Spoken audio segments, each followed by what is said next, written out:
friend, it's Stefanie Krievins, founder of the Troublemaker Nation, where I share tips and encouragement so you can fix your hot messes. And normally I'm bringing you a short 2-3 minute video on how you can bring some more positive change making, troublemaking ways to your business.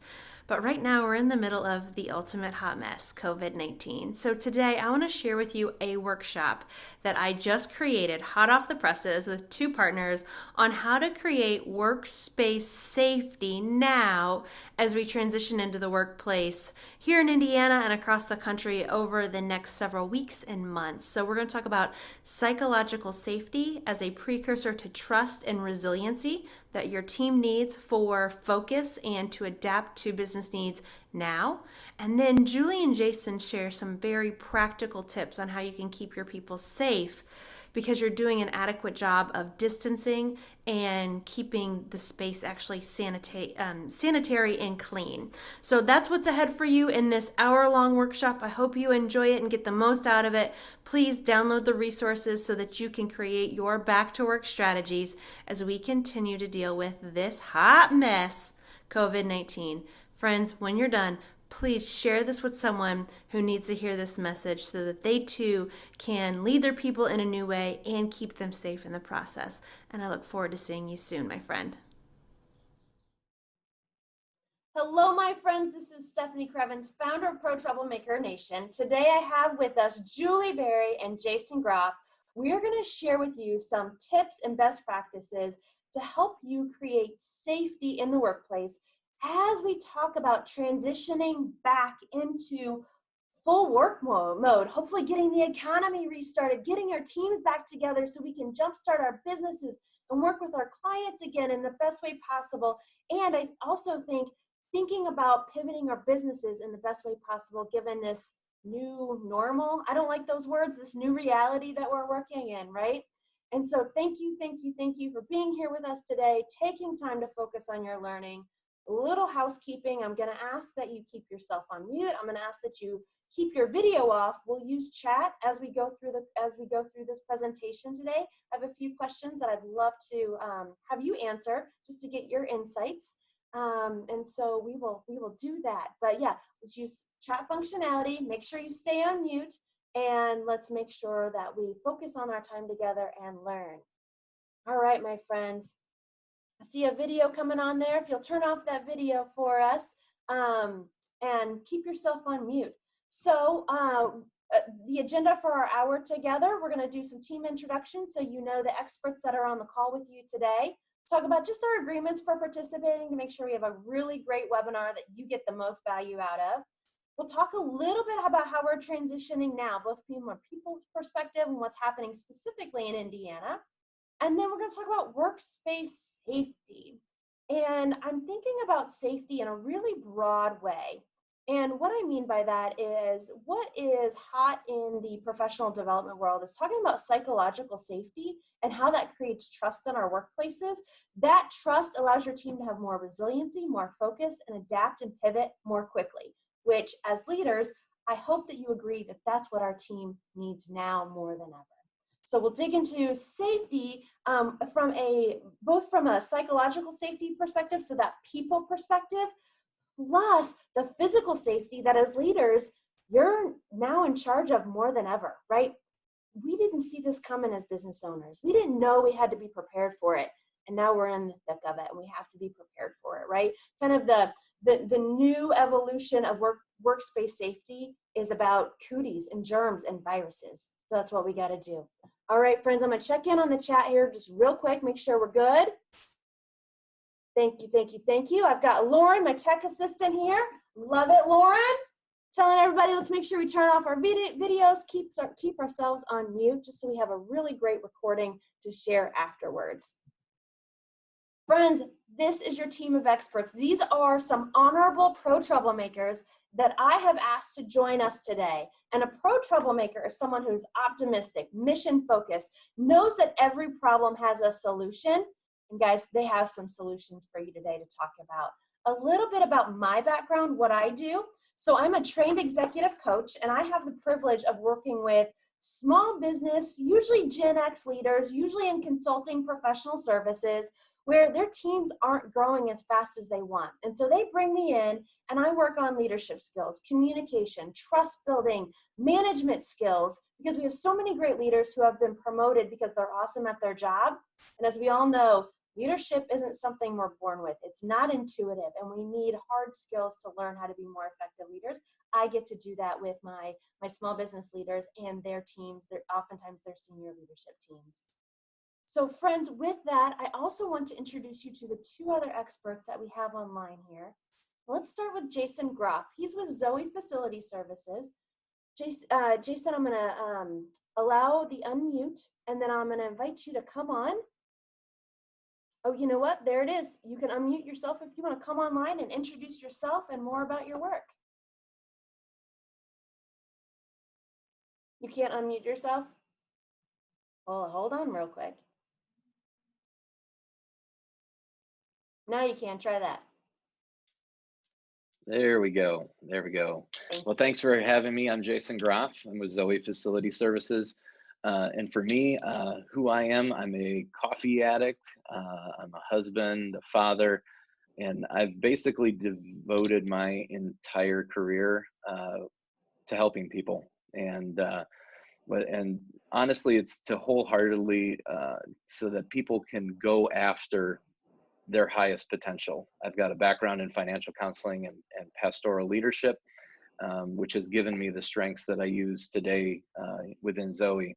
And so whether it's a client, one of my leaders, or just simply someone I come across anywhere, my greatest joy really comes from helping others gain knowledge, confidence, and understanding in their position and who they are.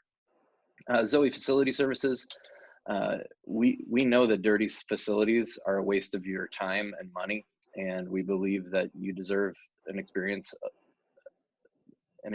of a consistently clean facility. Mm-hmm. And so we don't just clean, we care. We really care about you and your team and the people that come into your space. So we offer commercial cleaning and janitorial services, and we believe that we are a company that you can count on. So you get a clean, safe facility to keep your employees healthier and your customers happier, and all of that ultimately affects your bottom line. Awesome. Thank you, Jason. And friends, the reason that Jason is here, the reason that Zoe Facilities is here is because I've worked with a lot of commercial cleaning crews in the past and past jobs. They don't do a good job. Zoe Facility Services is the best. They're the ones that when you come in, you don't see the dust on the floor that you wish wasn't there. They get it all. So they're fantastic. So I'm so glad that Jason is here to share his expertise with us. All right, Julie, if you want to come off of mute and introduce yourself. Hi, this is Julie Berry. Stefanie, thank you for having me here today. Sorry I had a little bit of a glitch there, so hopefully it'll stay strong the rest of the webinar. So I own Carson Design Associates, and I've been in interior design and workplace strategy for the last 25 years. We do all commercial design in various sectors. And personally, I've got a lot of curiosity in me, which I feel like allows me to really help our clients solve a lot of complex problems, which is definitely something that we're facing today. And hopefully I can bring some of those insights to the table today and share them with you, and perhaps even with you in your individual businesses. So awesome. Thanks for having me. Thank you, Julie. Thanks for being here. Friends, I've been to their new space. It's beautiful. They're unbelievably creative over there at Carson Design. So I'm a little jealous. I want to go see it, but maybe after all the, or I want to come back and visit, but maybe after all this craziness has died down, we can have more people together. Not right now. All right, friends. Today is Cinco de Mayo. So what a crazy way to celebrate this today, huh? So as we go along with the rest of this content, friends, here's what I'm going to ask you to think about is silencing all that other tech. Turn off your email, turn off your phone or silence your phone, the Slack messages, whatever that IM platform is that you work at your company. But focus in on your learning today.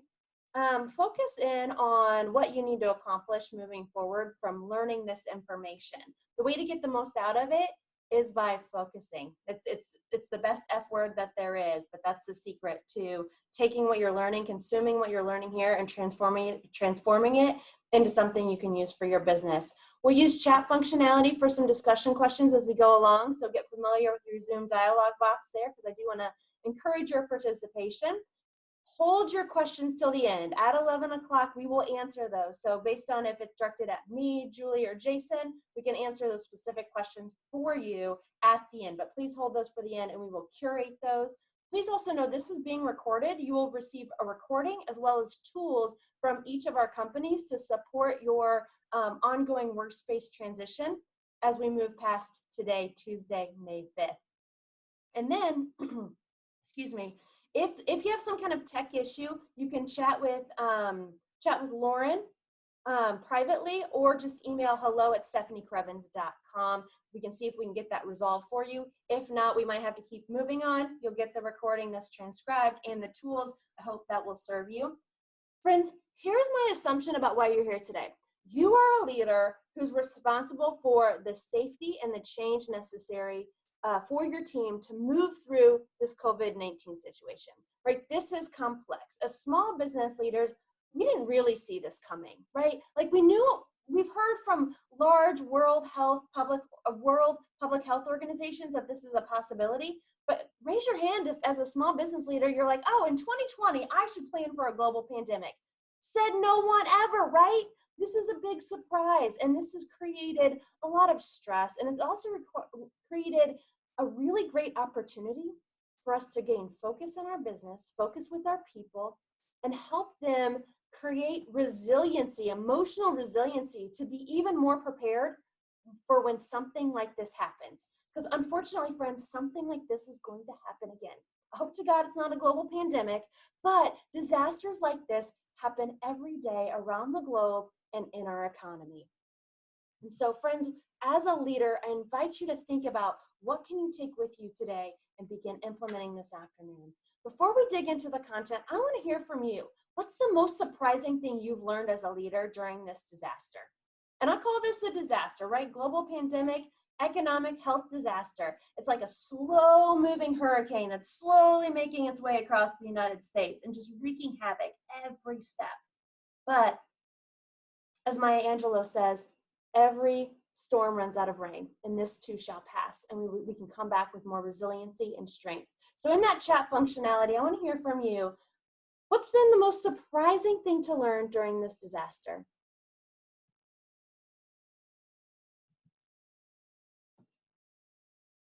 Good, bad, indifferent, no judgment here.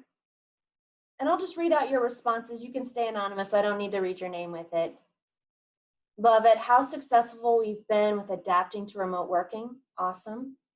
We can still work remotely and feel connected. Ooh, I love that. Staff is adjusted. Surprising about the depth of the resulting recession. Sorry, it was not a Freudian slip, but it probably was. Right, the outlook is not looking good, right? As business owners, we've got to be prepared for this. We've got to figure out how to adapt as we move into a recession in 2020. That legal work can be done from home. Amen. Yes. How quickly employees adapted to the changing environment. I love to hear that. That tells me they're on their way to resiliency. While the internet and other infrastructure is held up, few companies were prepared for how to deal with their people. Furloughs, layoffs, remote work. Yes. Friends, I will tell you, two of my top constituencies in my work are HR leaders and IT leaders, and they have put in the work to make some of these transitions happen, right? For the companies that didn't have the IT infrastructure in place to make work from home happen, y'all did it in 2.5 days, right? For HR leaders, they had some really complex laws to learn really quickly, figure out how to get people furloughed with the right paperwork, use some of the emergency leave that was created. That's complex work, and they stepped up their game and made it happen. One person says, what's been surprising? How we can think on our feet for the best people solutions. Yes. As a leader, I'm guessing people trust my judgment, and that it's a heavy responsibility. It is. Being a leader, all eyes are on you now more than ever. And you're probably feeling the stress of it, right? You probably have decision fatigue because you've been making hundreds of decisions for days on end, for weeks on end, and you're just kind of, if you're not there already, you might be approaching burnout. So friends, as leaders, please consider ways to make sure you're taking care of yourself first. So friends, here's where I want to start with a little bit of content, a little bit of training for you. So in a previous role, I worked at Catholic Charities, and I was able to do disaster recovery work. Here's what this means. So if you remember Hurricane Katrina in 2005, right? Hurricane Katrina slammed into the Gulf Coast. As it was slamming into the Gulf Coast, the Red Cross and actually the Mormon Church as an institution was driving towards the Gulf Coast with supplies for immediate disaster response. So as soon as it was safe, as soon as that storm was cleared, they were rolling in with water, clothes, shower facilities, food, the ability to stabilize structures, to get people to the hospital, find the dead bodies, et cetera, et cetera. That is disaster response. That usually lasts about 0 weeks to 6, or about 2 weeks after an event to about 6 weeks after an event. And right now, we're starting to transition into disaster recovery mode. So when I was with Catholic Charities, we had the federal contract to do long-term disaster recovery. So what happens after the Red Cross leaves and kind of stabilizes the environment, Catholic Charities USA and their subsidiaries, based on the diocese, will come into a geographic region and actually physically rebuild the community. Bring volunteers in to rebuild homes where insurance coverage gaps exist, help rebuild businesses, create new business plans for business owners that were there. This is the work that takes from 6 weeks to about 2 years after any disaster to get back to some kind of new normal, to get back to a sense of community and place, and rebuild a business, rebuild homes so that people can be successful. That's where we're transitioning into right now. Eventually, we're going to get back into mitigation. Mitigation is planning for the disaster. That's business continuity plans. That's making sure your IT can get people to work from home at a moment's notice, which now y'all are experts at that, right? Preparedness is the phase where we practice our business continuity plans, our crisis communication plans, understanding what every stakeholder needs to hear during a disaster, getting those pieces in place, practicing them, active shooter drills. For those who have that on your radar, that's preparedness. Right now, we're in response mode. Your preparedness for COVID-19 was probably the 2.5 days you had to get your IT infrastructure in place to get everybody out of your office spaces and into their homes working. In normal circumstances, disaster preparedness can last a bit longer than that, but needs to be revisited at least once a year. That response is that immediate stabilization that has to happen within our companies and our communities. So stabilizing your cash flow, understanding what people decisions you need to make, who you can keep, who you need to furlough, who you need to terminate, etc. Friends, very soon, and really right now with the transition plan that the governor in Indiana has created and in many states, we're transitioning into recovery, rebuild, restabilization in a new environment. So those are some of the assumptions that I'm working from as I share this information with you, is that we've been in a response mode where we have to make triage decisions at a moment's notice. Now we're transitioning into recovery mode where the stress level can drop a little bit. We can make longer term decisions. We can do that together. And we can allow ourselves to recover and rebuild something new, which is where resiliency and focus come in. So with your people, part of the reason as a leader that this has felt so stressful is because you have experienced the wide variety of emotions that come with change initiative. Everyone responds to change in a variety of ways. And when you say that there's a truth that people don't like change, that's nonsense, my friends. Some people love change. Yes, there are some people that hate change and are super slow to change. There are some people that love change. They thrive in these environments because they're getting fed with the variety that they need. As a leader from your team, what you're experiencing right now is the variety of emotions. So for you, it's probably pretty emotionally draining, right? We've got people who are frustrated. We've got people who refuse to change. Heck, we've got people that refuse to see this as a global pandemic that has paralyzed the world. They're living in La La Land or something, right? But we got to get them on board somehow. We got to help them navigate this change curve. We got to get them to experimentation, problem-solving mode, decision-making integrating this new idea of this new normal into their existing work. You're feeling the drama, you're feeling the decision fatigue, you're hearing from the people of like, well, we just got to continue business as usual. And you're like, that sounds really great, except 50% of our customers just closed their doors, so this ain't no business as usual, my friends. We've got to help our team get on board to a common new vision, and I'm going to show you how to do that in just a second. But the reality is I don't want to underestimate the stress you're feeling as a leader, because all eyes are on you, and people need more direction than ever, and they're kind of putting their expectations for the future of the business on you, and that's hard. So as a leader, make sure you're taking care of yourself, getting the resources you need so that you can keep your strength through this recovery phase. So another engagement question, I'd just love to hear from you. I'd love your feedback. What do you need from your people now? You probably got a lot of people telling you what they need from you. I want to hear from you as a leader. What do you need from your team so that your company, your business, your organization can be successful moving into the next phase of disaster recovery? Patience. Oh yes, that's a great one, right? Nothing is coming back as normal. We can't make decisions in the same way that we have been. Flexibility, ideas, initiative, proactivity. I'm going to throw that word in there. Yes. Willingness to team together for solutions, communication, continued trust, flexibility, and patience. Yes, this is a marathon, not a sprint. And I'm a sprinter. So this kind of environment's tough for me because I got to see the long term. Friends, I was born without patience, but I know that what is called for now is patience and proactivity. I need my people to take ownership for how their teams will crawl out of their holes. Yes, you don't have all the ideas. Yes. This expectation that because of your title, you know exactly how to handle this is misguided and unfortunate. You're a human being like everyone else, who again, no one put global pandemic on their 2020 strategic plan. We're all making it up as we go along. Now I'm getting excited. I'm starting to holler a little bit. My bad, friends. Yeah, we need our teammates to be forward-thinking, considerate, planning teammates. Yes, we need grace. Andrea, I'm going to add empathy to that one too. Grace and empathy. Solutions, not questions. Amen. Trust. Ooh, such a big one.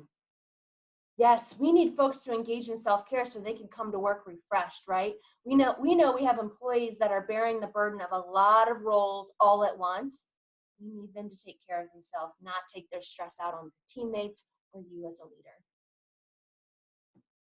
I love this feedback. Thank you, my friends. So helpful. So here's my premise for you today as we talk about workplace safety, workspace safety as well.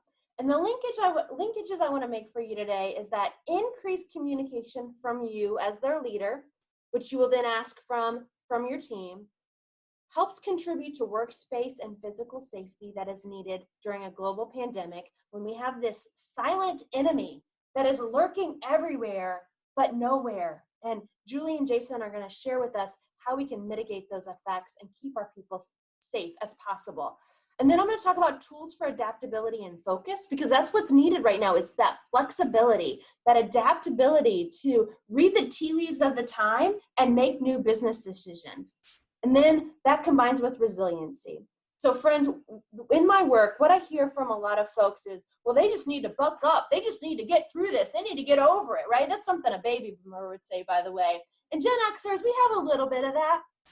Friends, younger generations do not yet have the tenacity, the experience, the patience, and the resiliency of older generations because they haven't been through as much as us.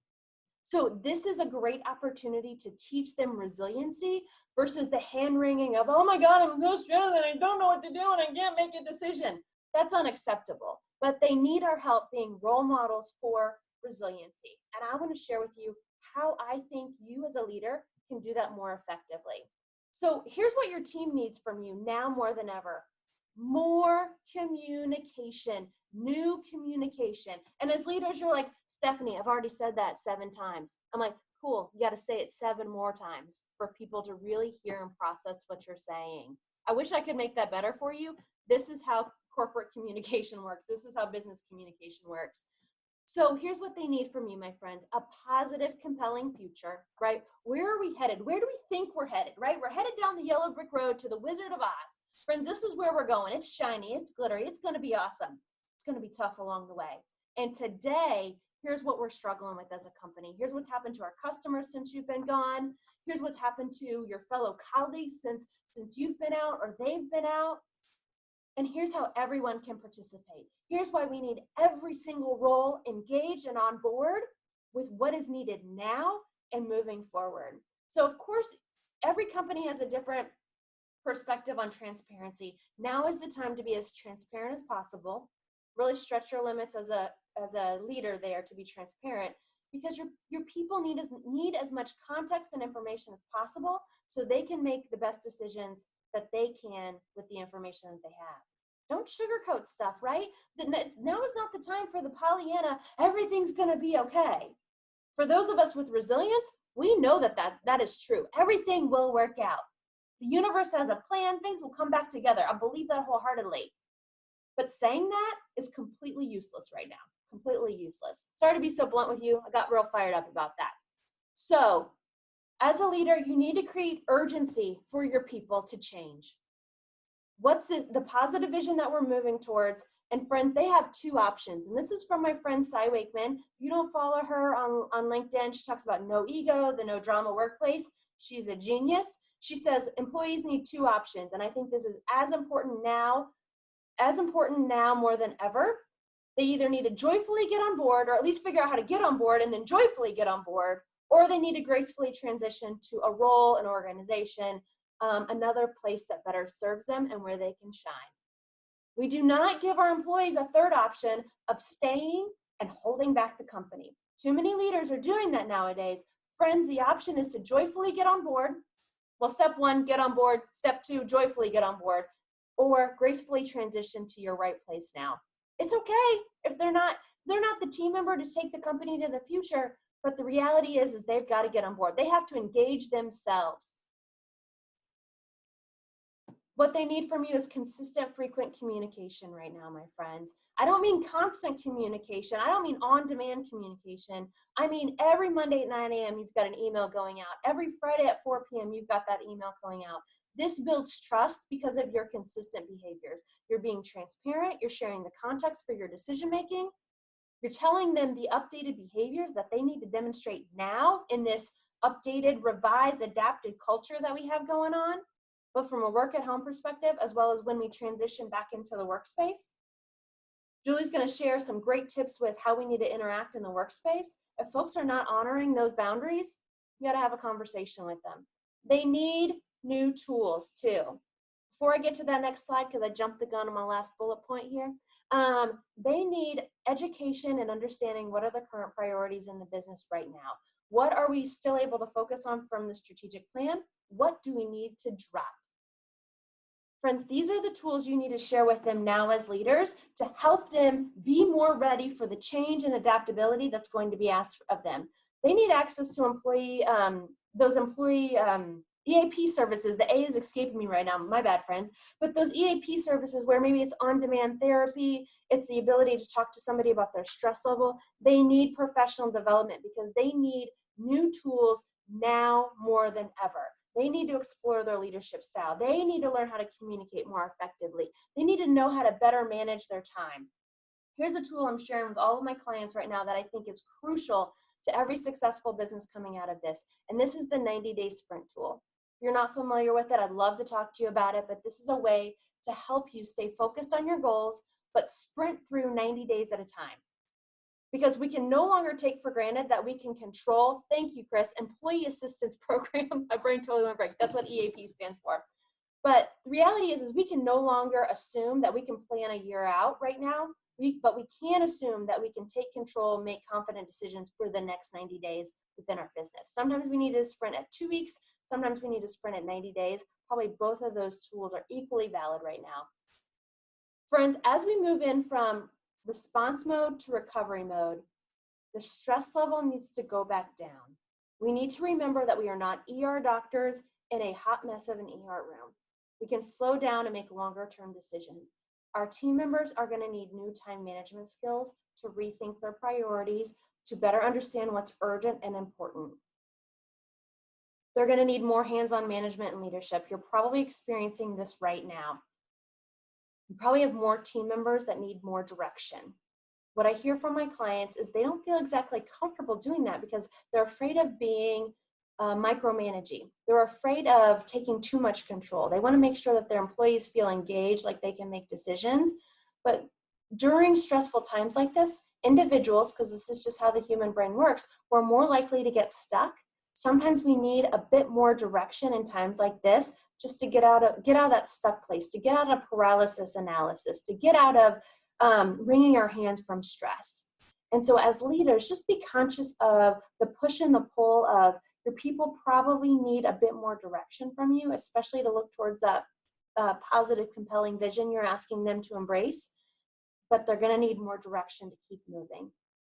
So become familiar with where you're uncomfortable with that and overcome it so you can best support your people now.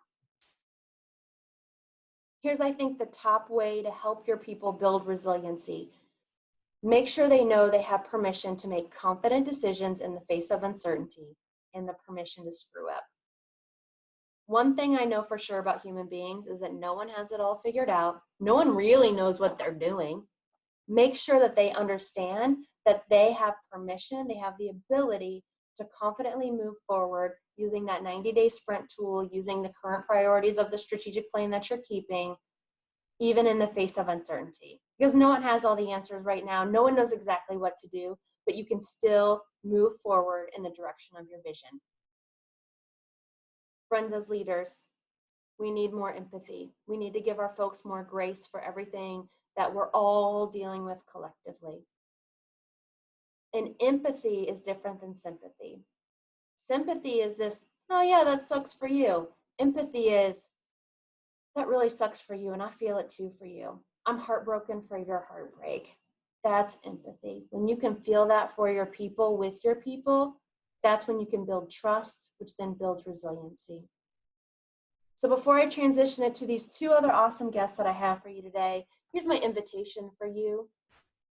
I would love to help support you and your company and your team with any of these skills. These are all tools and trainings and coaching that I've done with clients before COVID-19. And I believe that these are the tools that are needed now more than ever. And so if you feel like as a leader, you need help communicating more clearly, or if you have team members that need any of that, or they don't know how to sprint and pivot and be ready for change, I would love to be considered as a resource to help your team do that as we move into the rest of 2020. So that's my offer for you today. Let's connect. Let's talk about what your needs are and see what's the best way to move forward. I don't have a templated plan. The templated plan is get your team what they need. So let's figure that out. So with that, I want to transition to these two other experts that are going to talk about workspace safety from a physical perspective, right? I talked about it from an emotional readiness perspective, from your people being able to be adaptable and resilient and focused. And I want to turn this over to first Julie, who's going to talk about some space and product considerations we need to make as we think about this. I mean, it's like this invisible silent killer, right? Which sounds so dramatic, but that's kind of what a virus is. And so Julie's going to help your team be and feel more protected from something that is a very real danger as we all transition back. So Julie, thank you for being here today. Let me make sure that you can unmute yourself here. Give me just a hot second, everybody. All right. Julie, are you there? I am. Awesome. Okay. So thanks for being with us, Julie. I love your expertise. When we were first talking about this area, I was like, I never thought about that, and I never thought about that. And I was like, I must get this out into the world for Julie to share. So my first question for you, what are the top business practices leaders need to consider during this time, during this transition and into the rest of 2020? Sure. So as a business owner myself, one of the top things on my mind, which goes right in line with what you've been talking about, is how to provide safety but at the same time, comfort, security, and collaboration, which some of the things that people are talking about really are in conflict with, because we've got people that are anxious with fear that are coming back to the office, but we also have those eager with excitement that they can't wait to get back together, that you have to also think about, how do I safely keep them a little bit apart? So it is very conflicting. Another thing to consider would be really the size of your organization, because I think the size of your organization is going to dictate a little bit and guide you on how to apply some of the rules and guidelines out there differently. Okay. The larger the corporation. Friends, the internet gods are not with us today. We've had multiple issues arise, so thanks for your patience. As we allow Julie to come back online, let's go ahead and transition to Jason, and we will come back to Julie. Jason, can you come online? All right, I'm here. Yes. All right. Speaking of flexibility, you're up, buddy. All good, all good.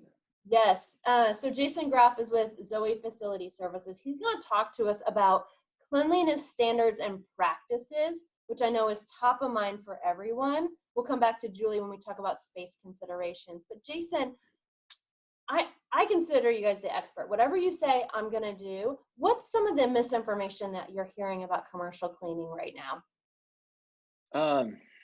Well, I mean, there's definitely been a lot, because we were definitely brought to the forefront within this. Cleaning has, for most people, I think, been on the back burner. It's one of those things that even in the budget kind of gets, pushed off to the end, because it's not a necessity, and the idea of cleanliness really isn't the issue, it's health.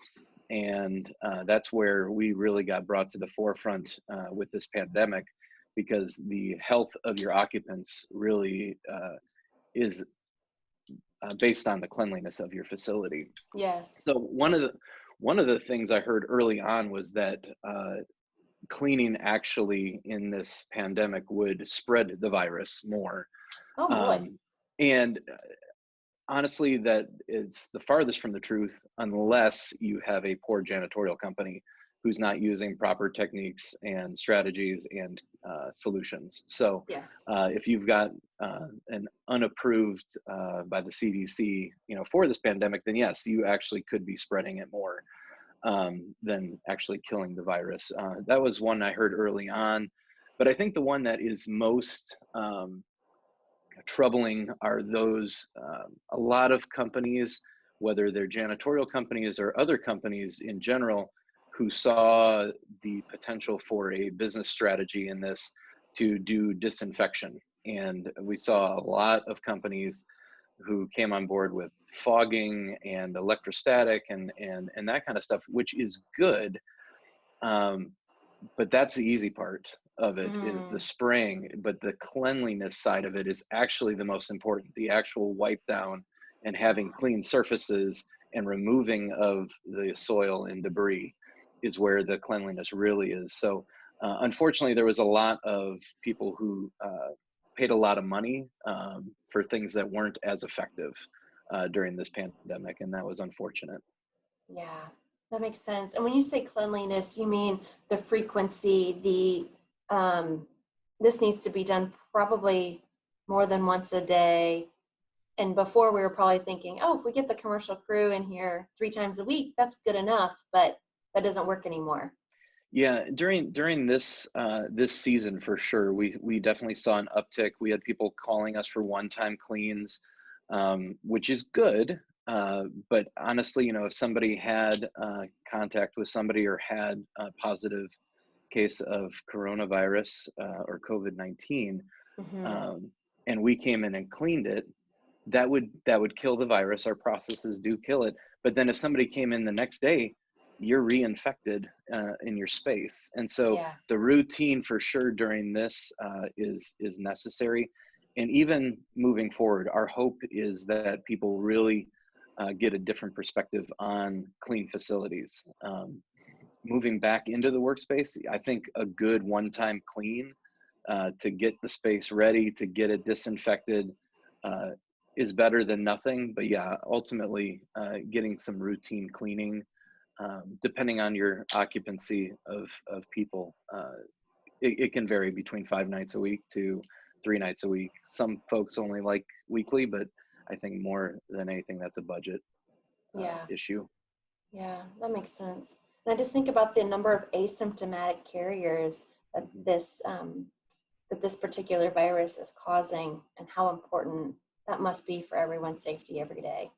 Absolutely. And the thing that people don't, or business leaders in particular, don't think about is, and rightfully so, they're worried about bottom line. I mean, we're in business to be in business, every one of Sure, us.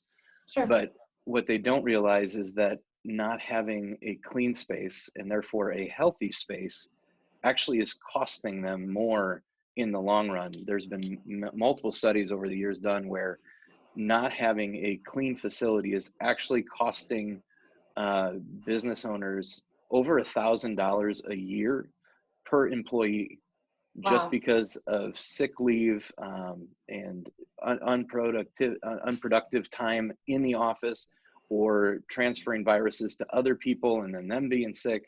And so the idea of having a clean space is really having a healthy space, which helps your bottom line.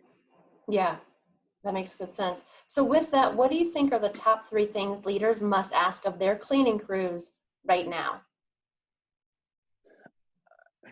I mean, really, the top thing that you should be asking is, are you cleaning?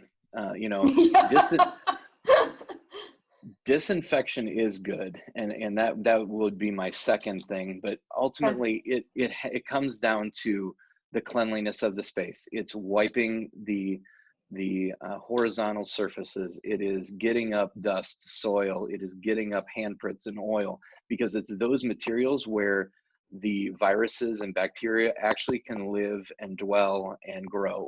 Mm, And so the cleanliness of the facility is the most important. Then the disinfection comes in. And okay. as I said earlier, companies that would come in and disinfect, but not actually clean the space, it wasn't as effective, because the cleanliness is the most important part. And then disinfection, having an appropriate, and I would say green, chemical or solution to make sure that you are killing viruses, is important. There's been a lot of products used during this that, in my opinion, are unsafe, and Mm-hmm. for breathing it, for touching it, and so not that you need to get into the nitty gritty with your janitorial company, but having the confidence that they know what they're doing, and that the chemicals they're using are safe for your occupants. Yeah. And then the third, moving forward, you kind of touched on it, is routine cleaning and touching to disinfect and sanitize the touch points, doorknobs, light switches, elevator buttons, backs of chairs where people grab to pull. There's areas that people just don't think about on a daily basis that people touch all day long. And so Yeah. moving forward, just consistent cleaning of your facility and keeping your people safe. Yeah, that makes great sense. So we're going to transit. I was texting with Julie. She's back online. Before we do that, Great. Jason, how can you help? I'm available. As I said in my intro, I love helping people. And Mm-hmm. so if that is just uh, a phone call or a Zoom call to ask questions, I'm willing to help however I can. If it's even how to talk to your current provider and how to make sure they're doing what they need to be doing. If you need your space cleaned, our team is able to do that as a one-time thing as you get ready to go. Um, our detail clean and disinfection that we've been doing during this time. I've talked to a few in our industry here locally, and we are by far the cheapest that I've come across. So we definitely want to be a blessing during this time. Yeah. And moving forward, if you have interest in us cleaning your space on a routine basis, if you mention and connect with me that you were here with this webinar, we'll give you 40% off of your first routine janitorial invoice Oh, wow. as a Wow. way of saying thank you. Awesome. Thank you so much, Jason. And My friends, pleasure. yes, friends, Jason is a helper. I could like hands down he is, and they are so good at what they do. So if you're debating at all, really encourage you to consider Zoe here. I didn't mean to make that a commercial. I just when I believe in something, I just kind of say it out loud. Julie, you're back. Yep. Okay. Yahoo! Hello. All right. The internet gods today. They're It is. fickle. Yeah. They're fickle. So we were digging into some of the top business practices leaders need to consider. Do you want to finish that thought, and then we can also talk about the modifying of the space, which I know you have something really cool to share with folks. Sure, absolutely. I just want to finish, like Stefanie said, my thought on I encourage other leaders not to be too reactive and rush and regret. And so what I'm personally looking at for my own space are temporary solutions that are cost effective, because I mean, who are we kidding? We don't have a lot of cash floating around to invest at this point in time, not knowing what the future is. Right. But we need to figure out ways to provide functional mock-ups so that we then can determine what do we really need permanently long-term. Some of these things we may not need that are initially thrown out there. And I like really the state that you had commented earlier, and really it's the exploration state is that I encourage the leaders to embrace right now. So, and then I'll just move into, like you said, some of the areas and ways that you specifically can modify. If you can, do I have the ability to take over? Give me just a hot second. Okay. Here. All right, friends, we are going to shift to Julie's. All right, Julie, you should be able to take over. All right.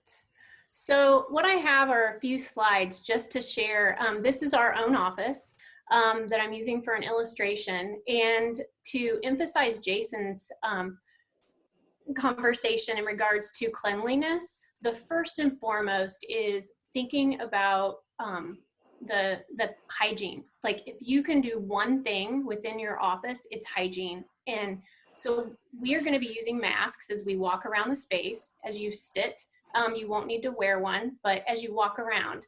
The other thing that we're doing is we're going to be adding sanitation stations for each of the areas that are considered shared space.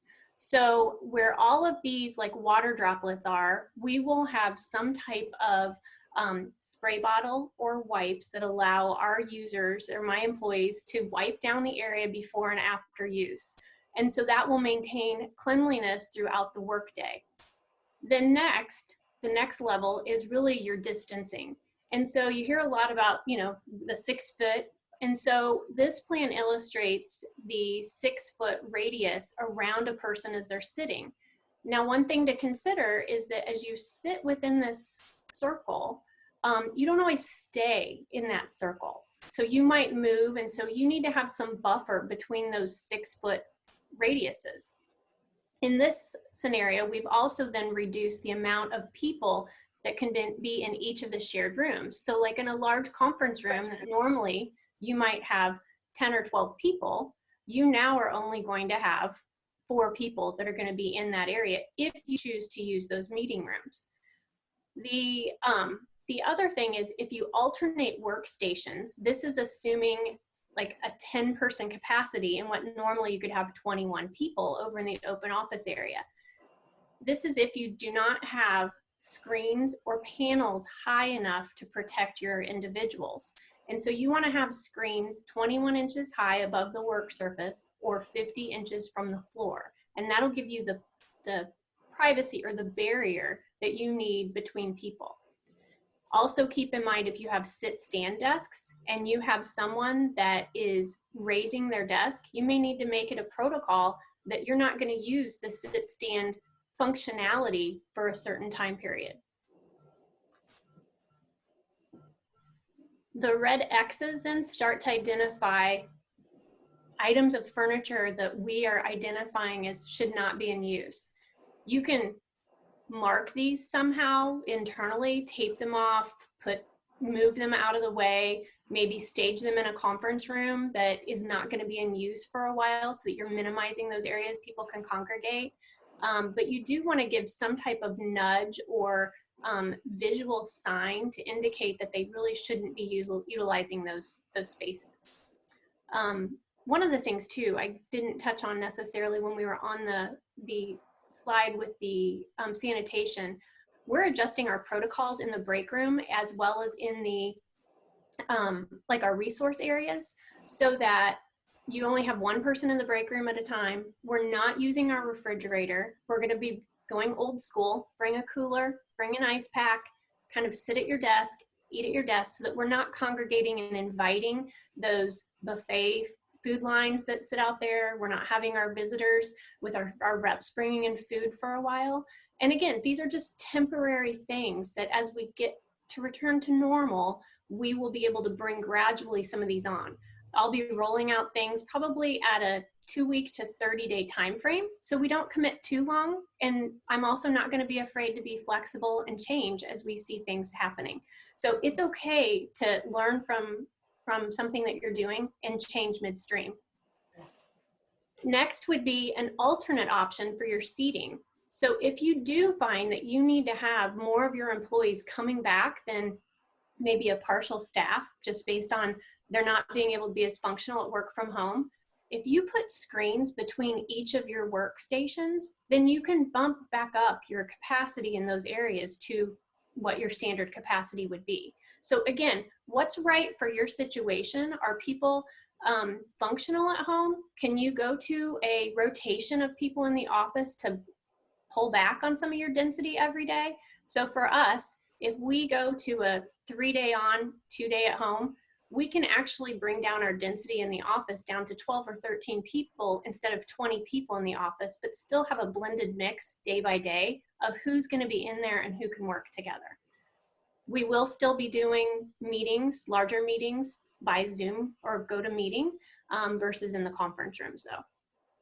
Another thing would be your circulation flow.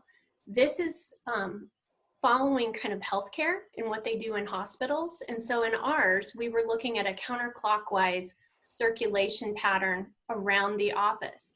And what that does is that prevents the face-to-face contact and running into each other where you're breathing towards another person, and keeps the flow of any air circulation going in one way, and traffic jams as well. So that's another thing to consider. And then this last slide really just brings it all together. So it's a lot to think about, but at the end of the day, each one of these can be pulled back or accelerated based on the size of your space and really the type of work that you're doing in there. We have a lot of areas where we're very collaborative and we have more people congregating. And so we're just gonna have to be more conscious about our protocols in how we're working through that. Then I've also got a few different suggestions here. There's different types of barriers that you can provide. You know, there's a plexiglass one that many people have seen when you're at the grocery store or, you know, at the post office, different things like that. So these do not have to be permanently affixed. They can be freestanding so that you can use them for now, decide if that's really your long-term goal. The screens to the top right, those are actually cardboard. So if you need to decide if that's really the direction you want to go, you can purchase something like this that's cardboard in an interim before you go down and fix something permanently to your space. I mean, really, if you need to, you could create something like that out of a refrigerator box. I'm not necessarily encouraging that from an aesthetic point of view from the design side, but at the same time, functionally, you can mock some of these things up on your own and provide a functional workspace for your employees without a lot of investment. The other things would be maybe a foot opener. If you're not going to be able to prop open doors to minimize your touch points, that's something that you'll see probably more and more frequently in restrooms, so you don't have to touch the door handles. Cones, those could be sat on chairs that you don't want people to use. You can use tape to identify the circulation flow on the floor. So there's just really a lot of different ways that are cost effective that you can start to bring some of these ideas into your workspace and not necessarily have to be a permanent solution in your area. So those are just some things that I would suggest and throw out there right now. Oh my gosh, it's so helpful, Julie. Thank you. You bet. Friends, she's so creative. This is good stuff. I never would have thought of this. This is why we needed to hear from Julie and her expertise today. So friends, couple of things. Well, Julie, before I wrap up, how can you help folks listening in on this webinar?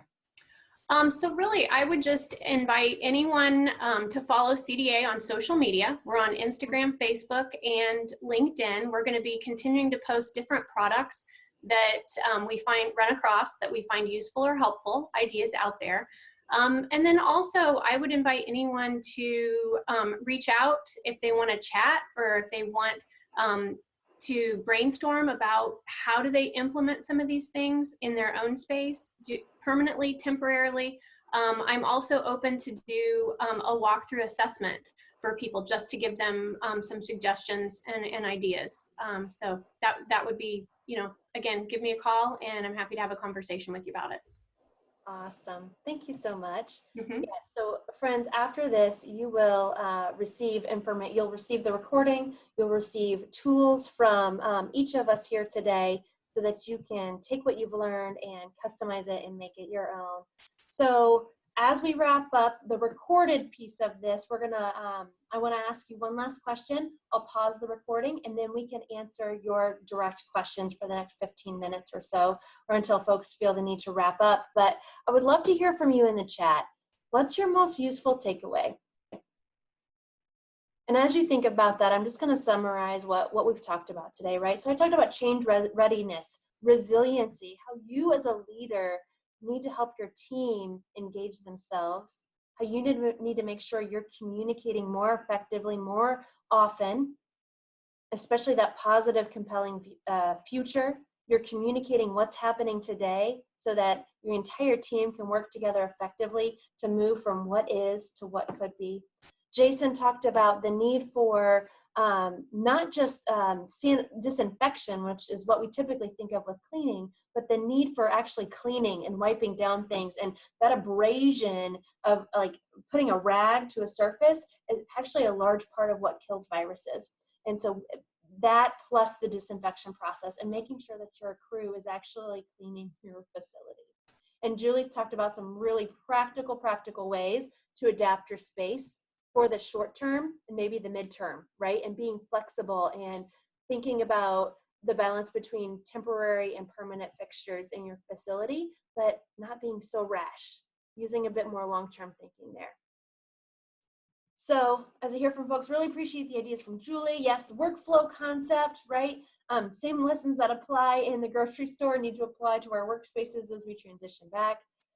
We've got some of our most valuable takeaways here: consistent, regular communications, temporary options for barriers, embracing the willingness to change everything and involve in intentional ways. Yes, thank you, Steve, for picking up on that. Intentional, not just throwing the baby out with the bathwater right now, but intentional, focused, resilient change. The low-cost way to do barriers with the workplace, right? For folks who've bought a new refrigerator, Julie just told you what to do with that box. That's awesome. Love all this feedback. Thank you so much, my friend. All right, so I'm going to take a moment to pause the recording, and then we can continue to use the chat functionality to ask specific questions. Go if you need to. Stay if you'd like to ask questions. We'll bring Julie and Jason back on, and we can dig into what you have going on right now and know that there'll be follow-up that comes from each of us after this. So thank you all so much for being with us today. Thank you for taking the time to learn how to keep your people safe, how to keep them working together effectively. And I look forward to our paths crossing in real life sometime soon.